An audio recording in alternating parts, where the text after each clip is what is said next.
Welcome to whistle.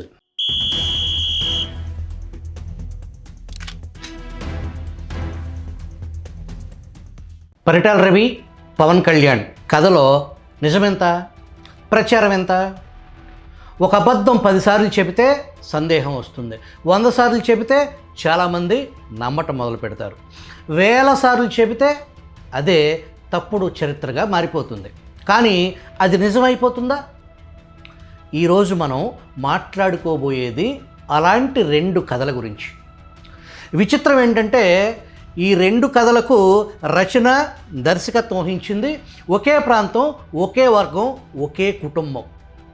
నాటి నుంచి నేటి వరకు ఆ కట్టు కథల మంటల్లో నిత్యం పెట్రోలు పోస్తూ రాజకీయ చలి కాచుకోవటానికి అలవాటు పడిన ఒకే ఒక్క కుటుంబం వైఎస్ రాజశేఖర రెడ్డి కుటుంబం. వైఎస్ రాజశేఖర రెడ్డికి వంగవీటి రంగ మంచి స్నేహితుడని చాలామంది నమ్ముతారు. ప్రాణాలకు ముప్పు పొంచి ఉన్న సమయంలో వంగవీటి రంగ ఆమరణ నిరాహార దీక్షలో కూర్చున్నారు. పరామర్శకు వైఎస్ రాజశేఖర రెడ్డి, కేవీపీ రామచంద్రరావు వచ్చారు. ఇంత ఓపెన్లో కూర్చున్నావు, ప్రమాదం కదా అనే సందేహాన్ని రంగాతో కేవీపీ వెలబుచ్చారు. మాట మాత్రం కూడా వైఎస్ ఎందుకు స్పందించలేదు? ఇలా ఆరుబయట బహిరంగ ప్రదేశంలో ఎటువంటి రక్షణ లేకుండా ఇక్కడ కూర్చోటం ఏంటి అని వైఎస్ ఎందుకు ప్రశ్నించలేదు, ఎందుకు వారించలేదు? ఇదే ప్రశ్నను మొన్న ఎన్నికల ప్రచారంలో పేర్ని నానిని ఉద్దేశించి, మీ కాంగ్రెస్ నాయకులకు రంగా మీద అంత ప్రేమ నిజంగా ఉండి ఉంటే ఆయన్ని ఎందుకు కాపాడుకోలేకపోయారు అని పవన్ కళ్యాణ్ ప్రశ్నించారు. మచిలీపట్నం నుంచి, పామర్ నుంచి, గుడివాడ నుంచి ఎందుకు ఆయనకి అండగా ఉండలేదు? చనిపోయిన తర్వాత విగ్రహాలు కట్టి ప్రయోజనం ఏంటి? బతికున్నప్పుడు ఒక నాయకుడిని కాపాడుకోలేకపోతే చనిపోయిన తర్వాత దానికి ఎన్ని విగ్రహాలు పెడితే ప్రయోజనం ఏముంది? తెలుగుదేశం ప్రభుత్వంలో జరిగిన మొట్టమొదటి హత్య దేవినేని మురళిది, అతని అనుచరులు 4 హత్య. తెలుగుదేశం పార్టీ పెట్టకముందు దేవినేని నెహ్రూ సోదరుడు గాంధీ హత్యకు గురయ్యారు. అంటే వంగవీటి వర్సెస్ దేవినేని కుటుంబాల మధ్య ఆధిపత్య పోరులో టీడీపీ పుట్టకముందు దేవినేని ఇంట్లో జరిగింది. టీడీపీ పుట్టిన తర్వాత కూడా 2వ హత్య దేవినేని ఇంట్లోనే జరిగింది. మురళి హత్య కేసులో రంగా నిందితుడు. ఆయన జైల్లో ఉన్న సమయంలో కాంగ్రెస్ పార్టీ ఆధ్వర్యంలో కాపునాడు నిర్వహించారు. కాపునాడు ఉద్దేశం ఏంటి? జైల్లో ఉన్న రంగాకు పోలీసుల నుంచి ప్రాణహాని ఉంది, రంగా ప్రాణాలకు ముప్పు తలపెట్టకుండా ఉండటం కోసం కాపునాడు సభ. బెయిల్పై బయటకు వచ్చిన రంగాను బహిరంగ ప్రదేశంలో నిరాహార దీక్షలో కూర్చోబెట్టిన కాంగ్రెస్ పెత్తందారులు ఎవరు? రంగా హత్య జరిగింది. నాడు ఎన్టీఆర్ మీద తోసేసి కాంగ్రెస్ పార్టీ అధికారంలోకి రావడానికి ఒకే ఒక్క కారణం వంగవీటి రంగా హత్య. నాడు జరిగిన బెజవాడ విధ్వంసంలో 60 మందికి పైగా అమాయకులు అసూలు బాశారు. ఆ చల్లారిన సంసారాలకు ఎవరు బాధ్యత వహిస్తారు? వైఎస్ రాజశేఖర రెడ్డి తోబుట్టువు విమలారెడ్డికి చెందిన 2 సినిమా హాళ్ళు రాజ్ యువరాజ్పై ఒక్క ఇటుక పిల్ల కూడా పడలేదు. ఆ పక్కనే ఉన్న పర్వతనేని ప్రభాస్కు చెందిన అలంకార్ థియేటర్ అగ్నికి ఆహుతి అయ్యింది. పర్వతనేని ప్రభాస్కు బెజవాడ ముఠా తగాదాలకు ఎటువంటి సంబంధం లేదు. 1986లో రిలీజ్ అయిన వెంకటేష్ సినిమా కలియుగ పాండవులు బెనిఫిట్ షో డబ్బులు విజయవాడ లయోలా కాలేజ్కి విరాళం ఇచ్చిన యజమాని సినిమా హాలు బస్పీ పట్టణం కుట్రదారులు ఎవరు? ఇవన్నీ పక్కన పెడదాం. కాంగ్రెస్ ప్రభుత్వంలో వంగవీటి రంగా సతీమణి శ్రీమతి రత్నకుమారికి మంత్రి పదవి దక్కకపోవడానికి కారణం ఎవరు?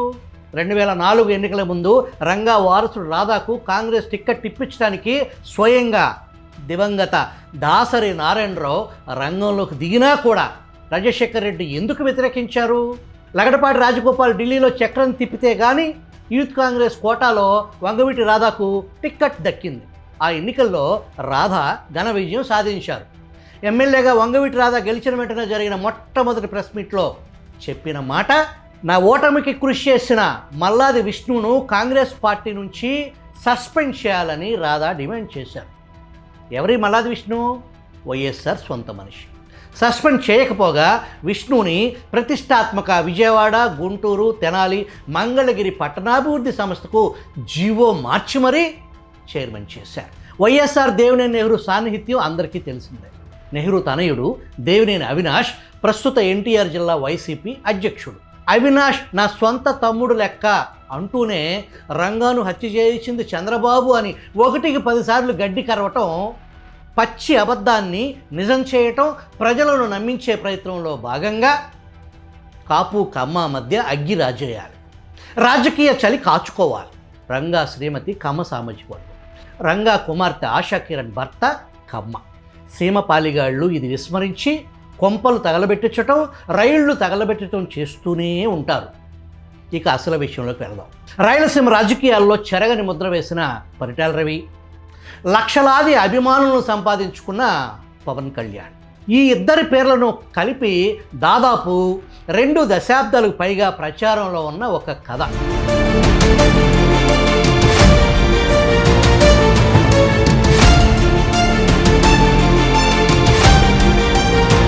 పరిటాల రవి పవన్ కళ్యాణ్ను బెదిరించాడు, అవమానించాడు. ఈ కథను మీరు కూడా ఎప్పుడో ఒకసారి విని ఉండొచ్చు. దానికి కారణం కుల రాజకీయ మానసిక శాస్త్రంలో పిహెచ్డి చేసి చలి కాచుకుని దశాబ్దాల పాటు అధికారం రుచి మరిగిన వాళ్లకు ఈ కుల కుంపటి మంటల్లో వారికి వారే సాటి. ఒక వ్యక్తిని హీరోగా చూపాలన్నా, విలన్గా చూపాలన్నా ఒక బలమైన కథ అవసరం. పరిటాల రవి చుట్టూ అప్పటికే ఒక భయం, వివాదాలు, హత్య రాజకీయాల చర్చలు ఉండేవి. అలాంటి వ్యక్తికి ఒక సినీ హీరో కుటుంబాన్ని జోడిస్తే కథ మరింత ఆసక్తికరంగా మారుతుంది. ప్రజలు ఆసక్తిగా గమనించడానికి, వినటానికి సిద్ధంగా ఉంటారు. ప్రత్యర్థి రాజకీయ దివాళాకోరు అసత్య ప్రచారాన్ని ఉధృతం చేస్తారు. ఇలా ఒక ప్రచారం, ఒక పుకారు, ఒక ఊహాగానం నెమ్మదిగా నిజంగా జరిగిన సంఘటనగా మారిపోతుంది. రంగా హత్యలో కానీ ఈ కథలో కానీ అత్యంత ఆసక్తికరమైన విషయం ఏంటంటే, ఈ ప్రచారం వల్ల లాభం ఎవరికి వచ్చింది, అధికారం ఎవరికి దక్కింది, మీరు కామెంట్ చేయండి. చరిత్రలో చాలా సందర్భాల్లో ఇలా జరిగింది. ఒక ప్రచారం పదే పదే వినిపిస్తూ ఉంటే ప్రజలు అది నిజమే అనుకుంటారు. ఎవరినైనా ద్వేషించే ముందు కూడా ఆధారాలు చూడాలి. ఎందుకంటే చరిత్రను నిర్ణయించేది ప్రచారం కాదు, ఆధారాలు. కట్టుకథలు కాదు, వాస్తవాలు తెలుసుకోవాలి. చరిత్రలో అత్యంత ప్రమాదకరమైన అబద్ధం ఏంటంటే అందరూ నమ్మటం మొదలుపెట్టిన అబద్ధం. పాశం యాదగిరి లాంటి నేలబారు వ్యాఖ్యలకు సోషల్ మీడియా వేదిక అయ్యింది. పవన్ కళ్యాణ్ను టార్గెట్ చేస్తూ మాట్లాడటం కొత్త విషయం కాదు. ఆయన రాజకీయాల్లోకి రాకముందు నుంచి పుట్టించిన కట్టుకథ విమర్శలు, ఆరోపణలు, వ్యక్తిగత దాడులు నేటికి కొనసాగుతూనే ఉన్నాయి. పవన్ కళ్యాణ్ను ఇష్టపడేవాళ్ళు ఒకవైపు, విమర్శించేవాళ్ళు మరొక వైపు. కానీ నిజం తెలుసుకోవాలనుకునే ప్రజలే అసలు న్యాయమూర్తులు. పాశం యాదగిరి పరిటాల రవి పేరును మళ్ళీ మళ్ళీ తెరపైకి తెచ్చేది నిజం కోసం కాదు, రాజకీయ లాభం కోసం. పాశం యాదగిరి ఒక విషయం గుర్తుంచుకోవాలి. ప్రజాస్వామ్యంలో మాటకు విలువ ఉండాలంటే ఆ మాటకు బాధ్యత కూడా ఉండాలి. పశ్చిమ గోదావరి జిల్లా ఉండికి చెందిన కొత్తపల్లి నాగరాజు స్పందిస్తూ పాశం యాదగిరి గాళ్ళు చెప్పు దెబ్బలు కోరుకుంటున్నారు అని ఘాటుగా వ్యాఖ్యానించారు.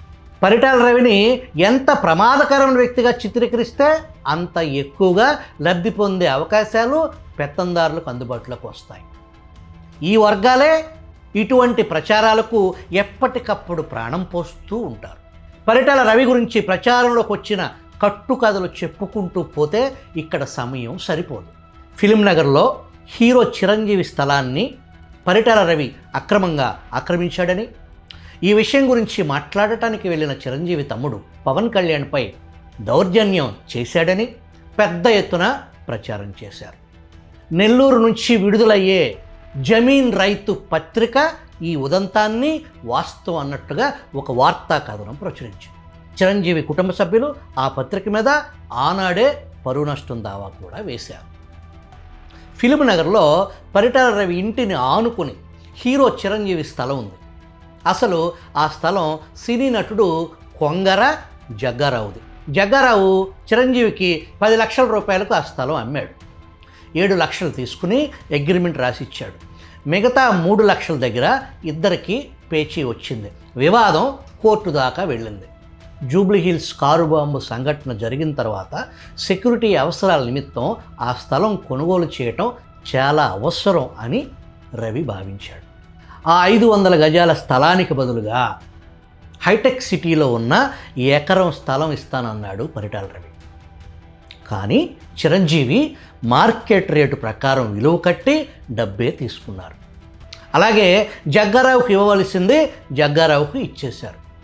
సినిమా రంగానికి చెందిన పెద్దల మధ్యవర్తిత్వంలో ఈ వ్యవహారం జరిగింది. నిజానికి చిరంజీవి కానీ పవన్ కళ్యాణ్ కానీ పరిటాల రవి కలుసుకున్న ఒక్క సందర్భం కూడా లేదు. చిరంజీవి ఇంట్లో శుభకార్యానికి అనుమతి లేకుండా గోడ దూకిన వెంకట్రామరెడ్డి పత్రిక డెక్కన్ క్రానికల్ ఫోటోగ్రాఫర్ను చిరంజీవి కుటుంబ సభ్యులు మందలిస్తే తెల్లారి డీసీలో ఇదే తప్పుడు వార్తను ప్రచురించారు. నాడు పవన్ కళ్యాణ్ డెక్కన్ క్రానికల్ ఆఫీస్ ముందు ధర్నా కూడా చేశారు. పరిటాల రవి పరాయి వాళ్ళ ఆస్తులను అక్రమంగా ఆక్రమించుకుంటాడని, ఆ అక్రమాలను ఎదిరిస్తే వాళ్ళు ఎంతటి వాళ్ళైనా సరే వారి పట్ల అత్యంత దౌర్జన్యంగా వ్యవహరిస్తాడనే ప్రచారం ఒకవైపు చేస్తూ మరొక వైపు ఈ కులచిచ్చు. పరిటాల రవితో నేను స్వయంగా అనేక విషయాలపై గతంలో మీడియా పరంగా చర్చించిన అనుభవం నాకుంది. ఒక కల్పిత కట్టుకథ, 2 రాజకీయ లాభాలు ఎవరికి? మీరు కామెంట్ చేయండి.